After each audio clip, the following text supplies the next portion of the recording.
as we're getting into the coaching episode, my coaching has been through Such a Voice to start out. Well, we go back to Columbia School of Broadcasting, but those limited times there. But I think my best coaching has been with our meetup groups, our once a month meeting with you guys. Mark, you've given me a lot of incentive to keep going, and have been really good about the few demos or the few reads that I've sent to you, and listening to them and giving me good feedback on it. So that has really been the most extension of my coaching. I did check in. I was just looking here a few minutes ago. There's a company called Universal Voice Talent, Terry Daniels, and I looked into. I don't know. I got an email, or actually, I think I saw it on Facebook, his advertisement, and I contacted him and talked to him about that. And it sounded a lot like Such a Voice. They're going to take you through and go through the different training things and coaching and emphasis, those kinds of things. It was a little pricey, and again, I didn't spend any money on it because I thought I'm not sure if I can do this. And just going back to my original, how I got into this, and still, people say, "Oh yeah, you got a good voice. You should be doing this." And I record something and I listen to it and I think, "Ew, that's me." Yeah, nobody wants to hear that. And that was way back then. And still, I listen to my own voice and I think, "Geez, that's kind of disgusting." I don't know that it is, but. And anyway, I've still struggled on, I guess, with it despite that. But I guess you should never listen to yourself. Listen to others. Vic comes down and listens to these for me too, and she tells me, "Okay, yeah, this is pretty good. I don't know about that part right there." So, and she's brutally honest, thank goodness, and says, that really needs to improve. Don't do that anymore. Do this instead. So, and she's got a pretty good ear for it. But as far as professional coaching, the Columbia School of Broadcasting, Such a Voice, and then of course with you guys, and that's been the most of mine. Everything that you listen to, you try to put into your next recording. Okay, and Mark, there was a good one that you gave me that I didn't notice myself. I think those last audios I sent to you. You said at the end of the story, you kind of go down with your voice. And no, you don't. You need to go up with their voice a little bit, and not exaggerated that much, but not ended on like a down note, I guess. But Emmy Chevrolet, so things like that. So those are things that I need help with and coached with, because I didn't know I was doing that. So that really my coaching has been kind of limited to you guys and the other two programs. So I really haven't got a lot to offer on that part. What when you did the broadcasting school, how long was that? I mean, how many weeks or months was that? Oh gosh, I've got a cassette for each week that I was there, and I think there's about 12 or 16 tapes in there. So it went for quite a little while. And so it was 12 to 16 weeks. Yeah. Okay. Yeah. It was about a 2-hour session each one. I remember I going in like 8 o'clock and was done at 10. And that was a group. It was like a class. It was a group session. No, actually, it was individual. Oh, was it? Oh, okay. Yeah, an individual instructor. Yeah, there were two guys that were on stations here in Denver. They were doing. They were disc jockeys here. One guy, I remember his name was Steve DiOrio, and I don't know whatever happened to him. And then there was another gentleman, I can't think of his name either. But in fact, I went down to, I think one of them worked at KHOW, and I went down to the studio one night when they were on the air and watched them listen. It was interesting, kind of yeah. But all right. And then as far as any other coaching outside after Such a Voice, and again, Such a Voice probably was how many. Again, you don't remember the length of that Such a Voice class. I don't. Wow, I just can't remember how many. I know it was more than a couple of weeks, wasn't it, Cindy? I'm trying to think about it too. I'd have to look up. I think I have the original book someplace. but Uh, I'm not sure just where, but I'll have to yeah. look it I, up. I know we got a book. I remember that. Oh, yeah. here you go. Such a Huh. Voice.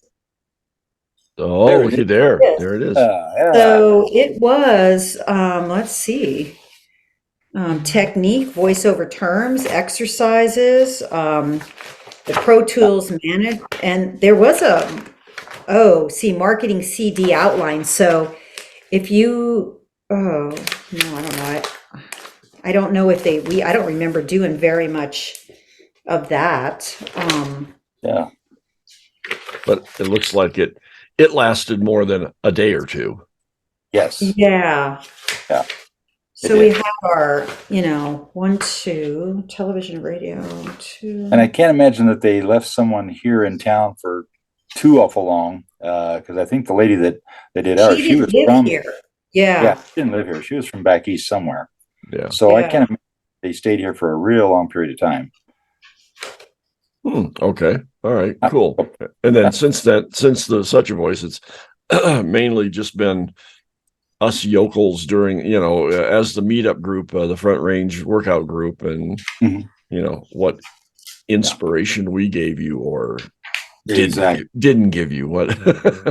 I'm going with did give me because Okay. it's all very good. Yes. Yeah. So that's been mine. And that I think that's just as important having something like that as it is having a regular coach. Somebody that's a professional in the business. I think it's just as important to have people around you that listen to your voice and that and can talk back and forth with. No, the peer feedback is important. I Exactly. think it is. I think it is. If anybody can get together with a local group of people, whether it's through Meetup or whether it's through any other type of online organization, I think it's good to get into that type of community.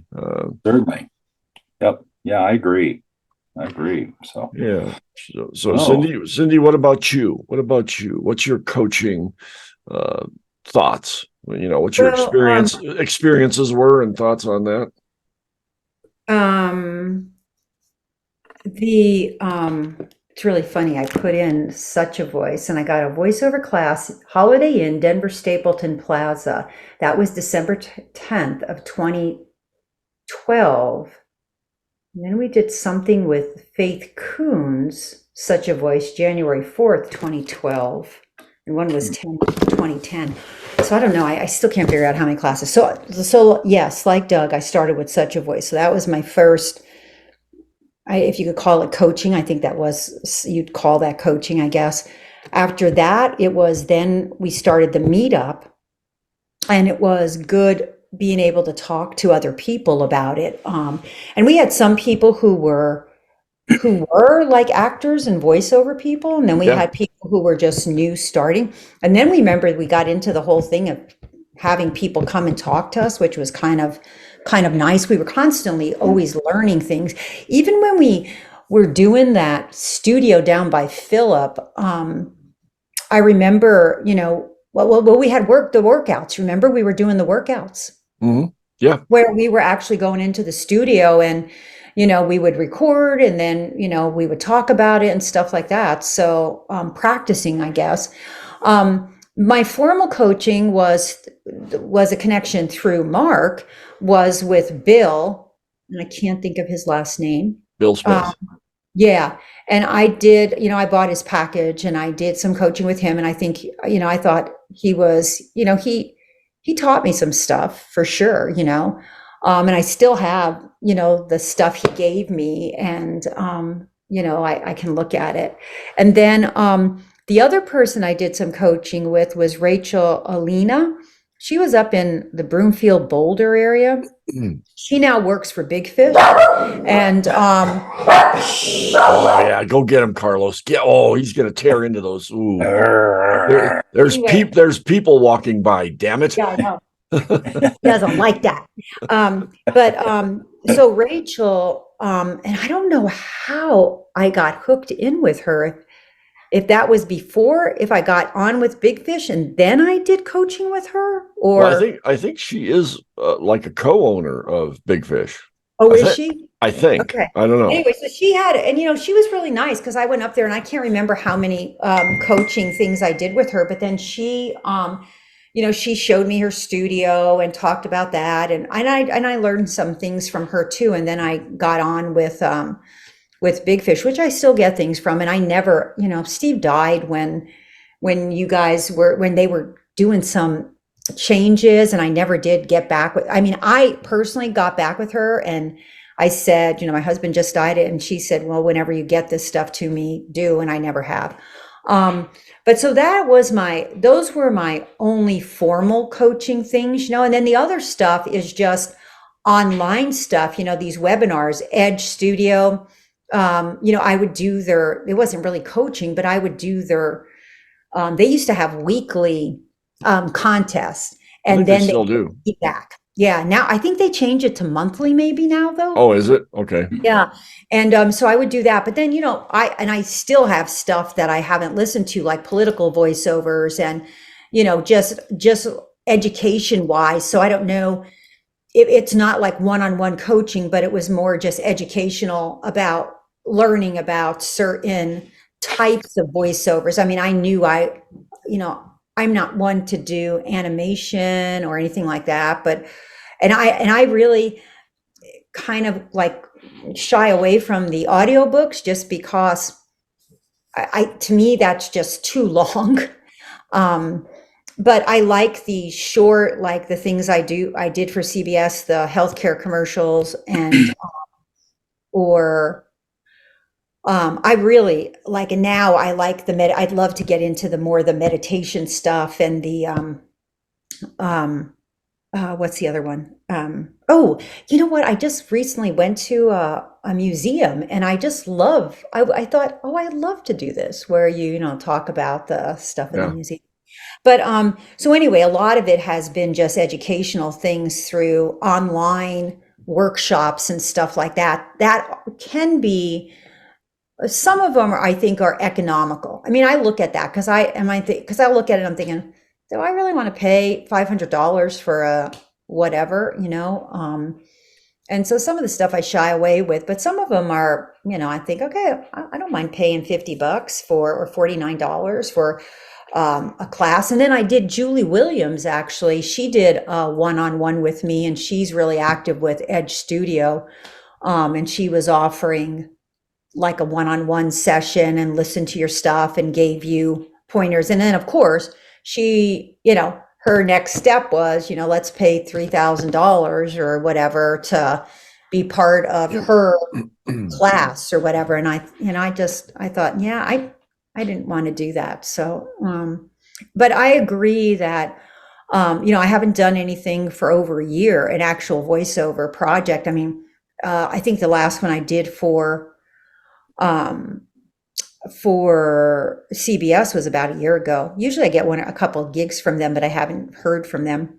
And I haven't reached out either. But I think like us even meeting once a month, it kind of keeps, and now that we had a couple more people in it too, we learn from each other, that, so it's more of an educational than more of a one-on-one coaching. I think I'm kind of on that track now. So did I answer the question? Yes, you did. That's what Okay. you did. Wait a minute, there was a question. I think I missed that all. Oh my! Can we edit this and do over? I don't know. I didn't even know we had an instructor in the room. Yeah, my as I clear my throat,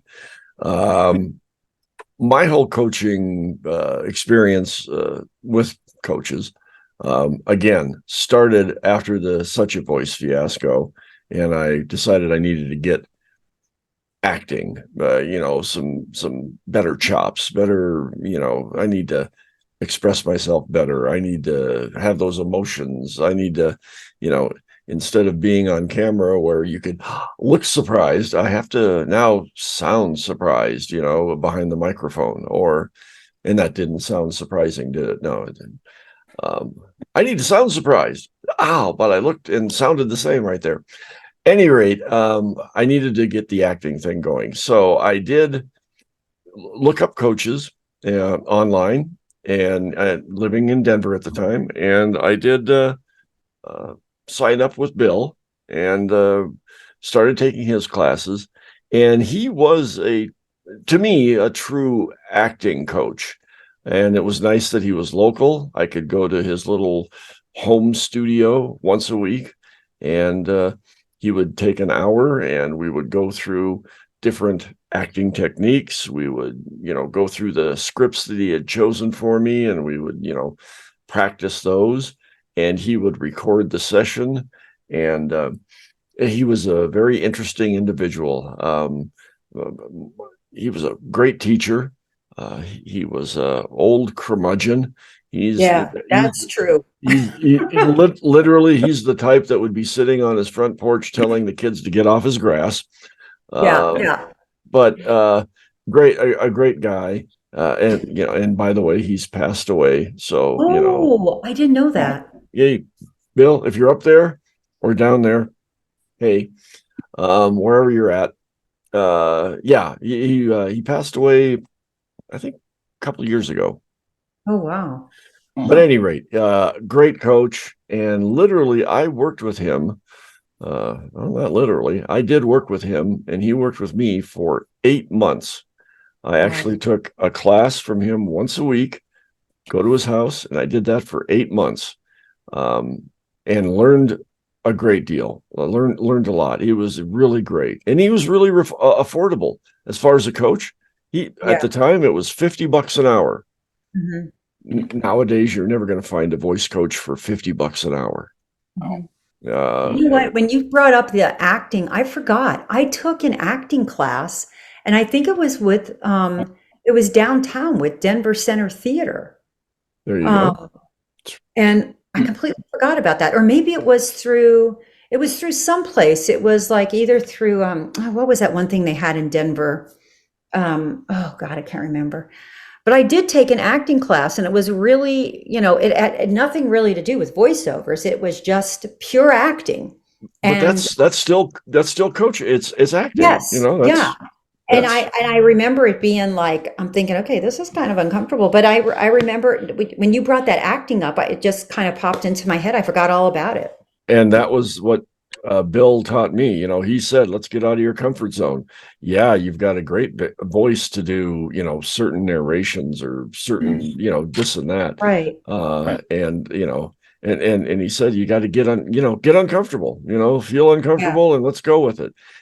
And it was great. I really enjoyed those lessons. And he was the one that got me ready to do that demo at Coop Studio. So, and all in all, it was great. I think, out of the $50 a week for 8 months, whatever that totals, I had that cost. And then when I did the demo cost me $1,100, and it did a commercial demo and a narration demo.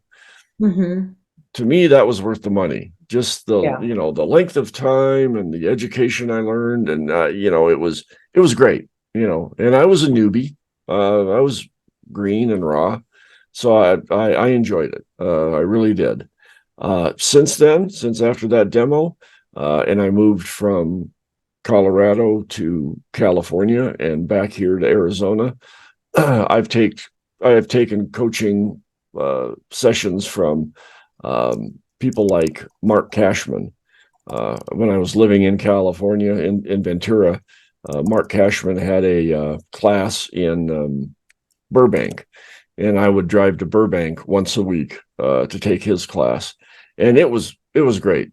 Mark Cashman, for those people out there in the voiceover world, he's a very well-known name in the voiceover industry, and he's written books and this and that, and he was great. He was very, very technical oriented, very methodical with certain genres that he thought your voice fit in.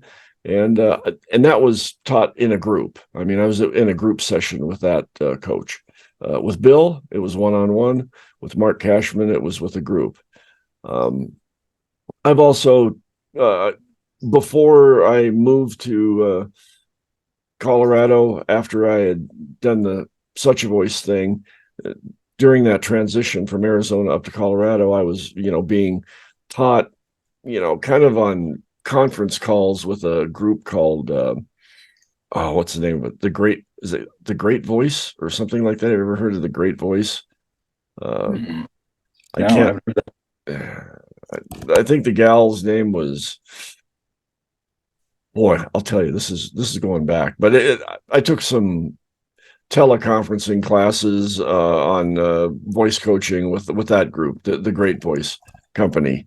And again, I can't remember the gal's name right offhand, but it was interesting. And again, it was a newbie type of thing, and spent lots of money on that. Everything costs money. Just to get that across, all of this stuff we talk about that we're doing costs money, right. so expect to pay. So I did that after I moved out of California and moved back to Arizona. I've been taking some coaches from more marketing, not necessarily acting, but taking some marketing coaching from a guy by the name of Bill DeWeese, and he's well known on the internet too. He's a well-known voice actor, but his classes are more in the marketing your voice and um, more about getting your studio set up so that your sound sounds right. He's really not much of an acting coach. He's more of a marketing coach. And you need that. I mean, I've gone through these years saying, okay, I need to spruce up my acting. I need to spruce up my marketing. I need to learn all of this and that.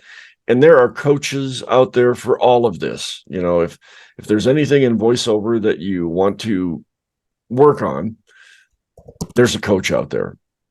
Now, whether they're worth their money or not, I don't know. Some are, some aren't. So far, all of the coaches that I've had, it's been well worth my money spent. And I have spent quite a bit of money on it. If anything, my voiceover hobby, as it was for the longest time, will turn into a business someday when I grow up, I hope. And all this money will be, well worth the money spent. So we'll go there. And I would say you are making money, probably. I mean, it's not like a full-time business, but still you're making money at it. I make a buck I make here and some there. money too, Yeah, not tons, but not a lot, but I kind make of a feels, money. yeah, it kind of feels good when you do a voiceover and you get $150 or whatever. I mean, it's, Yeah, encourage you to do more. Yeah. yeah, Yeah, because and I think the Great Voice Company, and I was just thinking while I was talking here, I believe her name was Julie something, if I remember right. Let me type that up. Great Voice Company. yeah, and Mark, I think you're a good person to, to do the, the demos and stuff like that. Just like if I ever get mine recorded, when I get back from my trip, that's one of my goals now because my mom is someplace and I'm not caregiving anymore, and so I keep on saying that. Yeah. Well, you know what? That takes a lot of time. Taking care of your mom. Oh, there we go, Julie. Julie, I Got was it? I was way off. Susan Berkeley. Oh, there you go. Yeah, she was the instructor back then. I don't know if she's still instructing, but That it name was sounds familiar. yeah. She's actually well known. She is or was the voice for AT&T when Oh, Oh, for the remember the old time and temperature. The time yeah, is yeah. she was that voice. Ah, Yeah. So she had that, and I took some classes. I don't know how many weeks or whatever, but I took a couple of courses from her. But they were more teleconference type of thing. It wasn't really online. It was kind of on the telephone. mhm, Um, uh, with the stuff with Bill DeWeese, it's all online. It's all on the computer. right. And with Bill Smith, it was personal. I mean, it was face to face. It was yeah. a real acting coach. that you're in front of, and it was good. And I think all of those experiences are good. I don't. Yeah. One could be better than the other, but they all have their value. Right. Yes. And you said the money you can spend. Yeah, you can probably spend as much or as little as you want to. Like any hobby or anything, boating, airplanes, whatever it is. You could spend a boatload of money, or you could spend a little money. And I'm just looking right now. Just back, I think I mentioned Universal Voice Talent was one that I had looked into for coaching, and I give Terry Daniel a plug here because he's just keeps sending me emails, about the things, and they have these little seminars. Right now, I'm looking at one. It's a 2023 Fall Voiceover Workshop, and it's going to be on animation and audiobooks. A 90-minute session coming up toward the end of September, and it's $57. So That's not bad. not bad, no. No. And I haven't. And you gotta realize that's not a bad price, but you gotta realize those are the hooks. Right. They want you to take that class so that they can hook you in for their big stuff. Yeah, exactly. And I've gotten a bunch of these that he has sent over, and I haven't set in on any of them, but this one I might, or I'll see what the next one is. I'm not sure if I want to do animation or narration of books, but yeah, there's been a bunch of them that have come through, and I've never actually participated in one. But I think the price is reasonable on something like this to maybe pick up a little bit of things. Like you said, it's all good. You pick up a little something from everything. No, they are, because I've done the same thing. There's a guy out there that he specializes in trailers, in a world, type of, where they're doing the movie trailers and all that. That's what he specializes in. And he had a course out there, and it cost, all of, I don't know, it's like $75 or, $74.99. And it was a class that you could sign up for. And, he would pick out a script for you. You read it, and he kind of coached you through it. And it was a good, informative, I can't remember what it was. I think it was like a 2-hour long, and it was a Zoom call, like what we're doing. Mm-hmm. It was not just online, punching keys on the computer or watching a video type of thing. It was a Zoom call, and you're one-on-one with the coach there while it was your turn to read the script, but it was with a group of people. And it was, those type of things are very good. They're a little venue that you can get into, learn something. You can hear other voices and learn mm-hmm. from them. And could it be uncomfortable and embarrassing at times because you don't know what you're doing, or you don't think you know what you're doing, but it's worth it. You got to do that. You got to get out there and mm-hmm. spread those wings. Exactly. Yeah. So I've done several of those, and that counts as coaching. I mean, you're learning something. You're learning a new trick to the trade. So that's right. It's all worth it. It's worth it to me. I think the whole coaching thing of it. I know that a lot of people out there say that if you can't teach, or if you can't do it, you teach. And I'm not necessarily in that boat, because there's a lot of people out there that both are doing it. They're in the voiceover industry, and they're also coaching and instructing. And are they making money doing it? Yes, they are. Is that a bad thing? No. If I could somehow get the experience and the know-how and be qualified to do coaching, I'd love it. Yeah. And make a buck at it, it'd be great. So I don't fault anybody for that. There are people out there that do. There may be some people that are listening to this podcast that say, no, it's all a scam. It's all BS. Yeah. Right. Whatever. They used to say there's no bad publicity. And I think it's the same way in coaching. Even if you get some bad coaching, you learn what you don't want to do. So that's good. So, like your first demos. Yeah. Exactly. Like you knew they weren't good. So, so I don't want to do that again. So you still learn, even though it was bad. So, yeah, I agree. Yeah. So there you go. So those are our experiences with coaching. Yeah. So, if you would, again, smash the like button, smash that like button, subscribe. Get it hammered. Wherever the thing is right now, flashing across the screen, subscribe, ring the bell, like the smash button, and all of that stuff. And apparently people do this every time on their podcast. So we're going to do this until you get bored of us hearing that. You finally hit the like button. Yeah. Yeah. So, right. okay, We'll make Cindy say that one of these times. What am I going to say? That subscribe and smash the like button And smash the like. See, there you go. Ring the bell and ring the bell. Ring the bell. Bell. Okay. Okay. Sounds good, guys. Take care. All right. All right. You too. All right. Bye-bye. Bye-bye.